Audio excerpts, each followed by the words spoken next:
continue. Apparently, someone had falsely accused Nixon's family of leasing them of a parcel of land they had purchased from them 5 years earlier. He had organized and raided Nixon's parents' home, and on that particular day, Nixon had gone to visit his parents. His father had traveled, so he felt the need to check on his mother. The gang had kidnapped him and taken all the electronics in the house. It was at that time that Becher had called, and a female voice had responded. Becher had been saved as a more Spanish word for love, my love, in Nixon's phone, and the woman decided to play with her emotions. She enjoyed the torture Becher was undergoing. The woman had then told Nixon that his girlfriend had left him and showed him the call log indicating that they had actually talked. Nixon was crushed because the reason he was fighting to save his life from the capturers was now gone. They had held him hostage in a secluded place for months. His parents had put an alert in the newspaper, but because Becher rarely purchased newspapers, she did not see it. When he was finally released and was recuperating at home, her phone was not going through.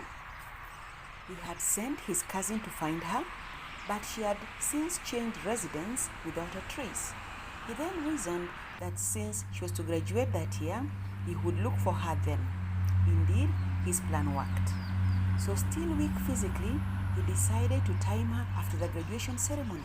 He succeeded, though he almost lost her again when he realized he had not taken her number.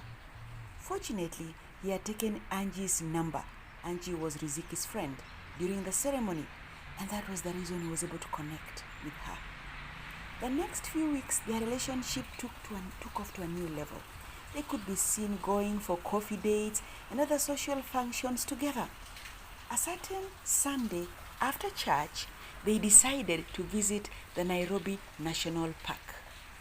Those days, the park provided transport to ferry the tourists around as they visited. Nixon and Riziki got a comfortable seat just behind the driver's seat. That gave them a beautiful and a large view of the national park.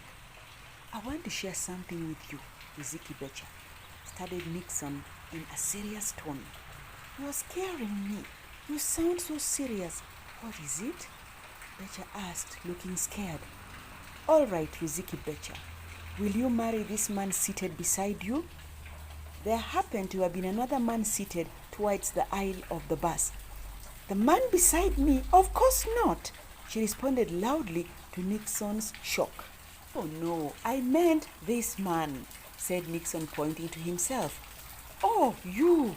She burst into laughter that distracted the driver. Sorry, sir, we did not mean to disturb you, said Nixon to the stand driver. Just then, some antelopes came into view and everyone got excited. Before long, the bus approached a group of giraffes. That giraffe is so tall, said Riziki, and yes, I will marry you. What did you say? Nixon turned to her, excited. What did you just say? I said I will marry you, Nixon Bright, the apple of my eye. The rest of the tour was exciting to the two lovebirds. The next Sunday, a visit to Nixon's parents was organized. His mother kept looking at Riziki and whispering something to the father. When it was time for Nixon and Riziki to leave, their hosts packed assorted garden produce for them.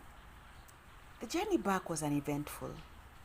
The next week moved very fast, but they still had a meeting where they were to set a wedding date.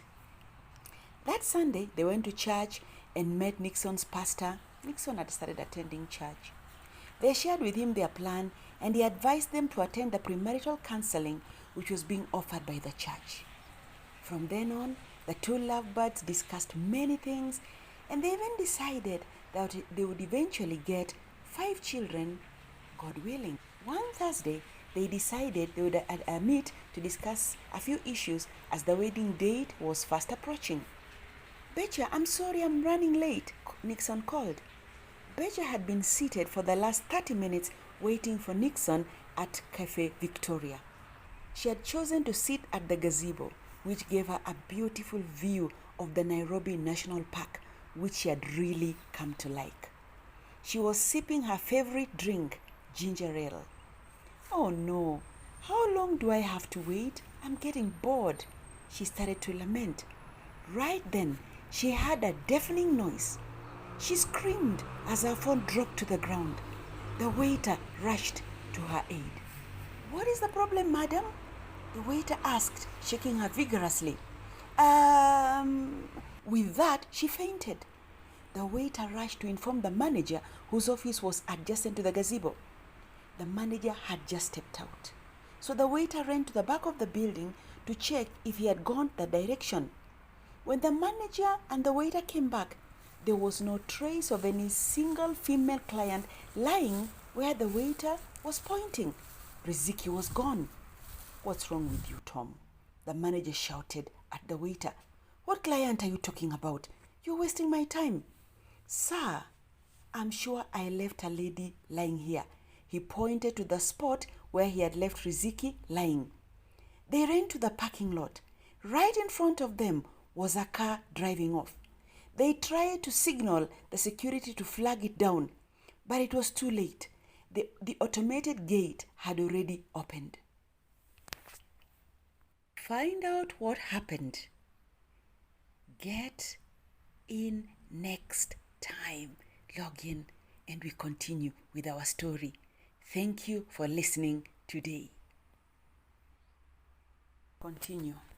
Apparently, someone had falsely accused Nixon's family of fleecing them of a parcel of land they had purchased from them 5 years earlier. He had organized and raided Nixon's parents' home, and on that particular day, Nixon had gone to visit his parents.